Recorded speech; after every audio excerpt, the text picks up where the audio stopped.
East Bengal দলের women's team চায়নাতে যাওয়ার সঙ্গে আইএসএল নিয়ে দুর্দান্ত কিছু আপডেটস। তো বন্ধুরা, সমস্ত কিছু আলোচনা করব। আরো কিছু রয়েছে ইস্ট বেঙ্গলের ডার্বি সম্বন্ধে। সমস্ত কিছু দেখার জন্য ভিডিওটা না স্কিপ করে সম্পূর্ণ দেখবেন। আর যদি আমাদের চ্যানেল নতুন সদস্য থাকেন তো আমাদের চ্যানেলটি একটি সাবস্ক্রাইব করে পাশে থাকতে অবভিয়াসলি ভুলবে না। তো চলো শুরু করা যাক আজকের ভিডিও।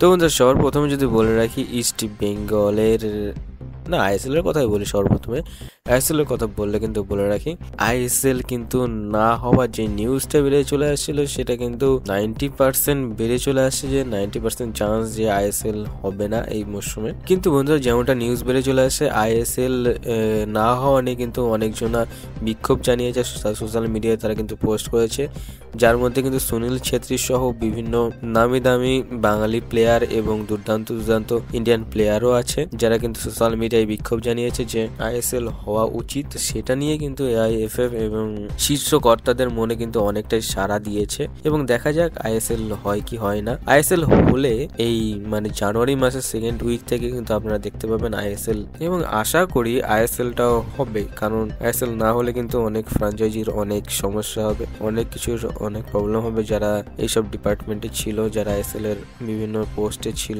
তাদের বিভিন্ন প্রবলেম হবে, বিভিন্ন ফ্র্যাঞ্চাইজির অনেক প্রবলেম হবে। তো দেখা যাক আইএসএলটা হয় কি হয় না। তারপরে যে নিউজটা বেড়ে চলে আসছে, চায়নাতে গিয়ে ইস্ট বেঙ্গলের বিভিন্ন প্রতিনিধি কিন্তু বিভিন্ন মন্তব্য করেছে, যেখানে কিন্তু একজন বলেছে, প্রাথমিক পর্যায়ে আমরা আমাদের গ্রুপের শীর্ষে ছিলাম, এখন AWCL গ্রুপ পর্বে অংশগ্রহণ করা আমাদের ক্লাব এখন দেশের জন্য একটি বিশাল সম্মানের বিষয়। আমাদের দেশে অনেক প্রতিভাবান মহিলা ফুটবলার তৈরি করেছি, এটি একটি কাজ চলছে এবং গ্রুপের পরে ভালো পারফর্ম করার জন্য আমরা আমাদের সামর্থ্য অনুযায়ী সবকিছু করব। তার সঙ্গে সঙ্গে কিন্তু আরেকজন বলেছে, এশিয়ান মহিলা ফুটবলার সবচেয়ে বড় মঞ্চ, ইস্ট বেঙ্গলের মতো একটি ঐতিহ্যবাহী ক্লাবের প্রতিনিধিত্ব করা আমাদের জন্য একটা বিরাট সম্মানের। আমরা গ্রুপ পর্বের জন্য তীব্র প্রস্তুতি নিচ্ছি এবং দেশে ফিরে ভক্তদের গর্বিত করার জন্য আমাদের সেরাটা দেব। তো বন্ধুরা, আরেকটা যেটা হচ্ছে ডার্বি কিন্তু আয়োজিত হয়েছিল ইস্ট বেঙ্গল ভার্সেস মোহনবাগানের, যেটা কিন্তু ইউথদের জন্য একটা ডার্বি ম্যাচ আয়োজিত হয়েছিল, যেখানটা কিন্তু ইস্ট বেঙ্গল আর মোহনবাগান